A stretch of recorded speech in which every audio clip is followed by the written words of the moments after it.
ታሰሩ ሩታ ጀግና ሆናለች አሁን ማለት ነው። ሴት ልጅ ስትቆርጥ እንዲህ ነው ማለት ነው። ሰላም ውድና የተከበራችሁ የቻናሌ ቤተሰቦች እንዴት ናችሁ? ደህና ናችሁ? ያላችሁበት ሰላማችሁ ይብዛልኝ። እንዴት ናችሁ? እግዚአብሔር ይመስገን። ጠፍቼ ነበረ መጥቻለሁ። እንግዲህ ሩታ አብርሽን አሳሰረች ማለት ነው። ለያችሁት ትናንት ወዳ ተይዟል ማለት ነው።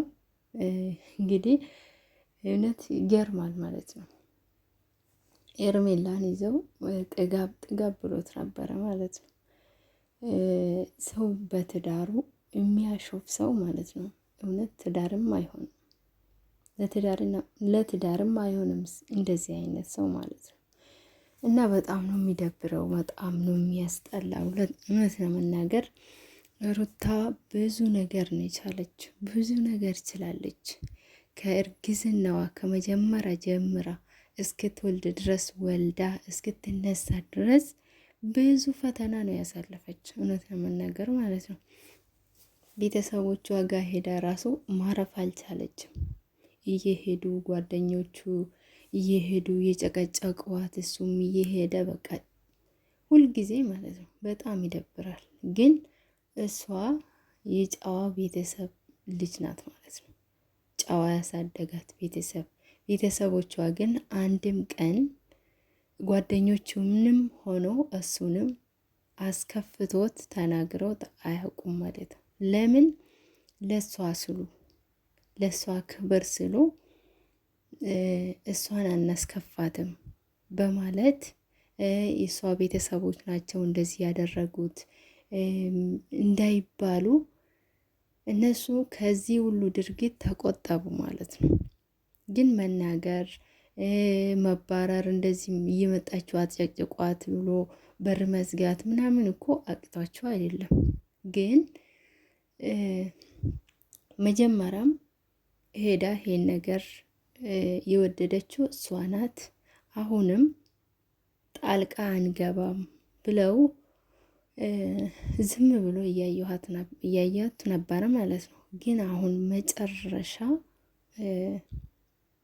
እሷም ቆርጣለች ማለት ነው። ሩታ ራሷ በጣም በቃ ቆረጠች። አሁን መጨረሻ ስትደርስ በተለይ ኩርፍቱ ሄዶ እነሱ እንደዚህ ራቆታቸውን ውሃ ውስጥ ምናምን በጣም ነው የሚደብረው። የእውነት በጣም ማለት ነው። ሚስት ያለ ሰው፣ ልጅ ያለ ሰው እንዴት ከሌላ ሴት ጋር እንደዚህ ይሆናል? እንዴት ከሌላ ሴት ጋር እንደዚህ ይስናናል እንዴ? ሰው ትዳር ከያዘ በኋላ የሴት ጓደኛ ያስፈልጋል እንዴ? ወንድ ልጅ ሴትን ብትሆን የወንድ ጓደኛ አያስፈልጋትም። በቃ ትዳር ከያዙ የእሷ ጓደኛም እሱ ነው፣ የእሱ ጓደኛም እሷ ናት ማለት ነው። በቃ ከዚህ ውጭ የለም። እነሱ ግን ያው ብዙ ንፋስ መሀላቸው ስለገባ እየተራራቁ ሄዱ። ነገራቸው እየተባባሰ እየጠነከረ መጣና ይሄው መጨረሻው ይሄ ሆነ ማለት ነው። ያው በጣም ያሳዝናል። እሷ የጀመረችውን ክስ እንደዛው አሁን ከተነሳች በኋላ ቀጥላለች ማለት ነው። ያው ከወለደች በኋላ እሱም ኤርሚላን ትቶ ወደ እሷ የሚመጣ የሚሰበሰብ መስሏት ነበረ ማለት ነው። ግን እሱ የባሰ ነው የሆነ የባሰ ማለት ነው። በቃ የቤተሰቦቹንም ምክር የወንድሙን የሁሉንም ማንንም አልሰማለ ማለት ነው። እና ግን አባቱ የእሱ አባት በግድ በቃ አስታርቃቸዋለሁ፣ ይሄ ነገር መሆን የለበትም፣ የፍቺ ወረቀት መፈረም የለበትም ብለው ለምኗት ነበረ። ግን ሩታ በጣም ነው ውስጧ የቆሰለ፣ በጣም ነው በቃ ልቧ የተሰበረ። ስለዚህ እንደዚህ የሚሆን ሰው ከሌላ ሴት ጋር እንደዚህ የሆነ እያየች ይከብዳል፣ እውነት ለመናገር ማለት ነው። እሷም ተመልሶ መጥተው ባል ይሆነኛል፣ ትዳር ይሆነኛል ብላ ለማሰብ ይከብዳል፣ በጣም ነው የሚከብደው። እና እሷም በመጨረሻ እንግዲህ ቆርጣ ከዚህ በፊት የሁለት ወንድሞቿን ራቁኝ በቃ ይሄ የራሴን ህይወት ልኑር ብላ እምቢ ብላ ሄዳ ነበረ ማለት ነው። እነሱም እሺ ሂጂ ብሏት ለቀቋት ማለት ነው። ከዚህ በፊት እንዳያችሁት። አሁን ደግሞ ያው መጨረሻ ሲሆን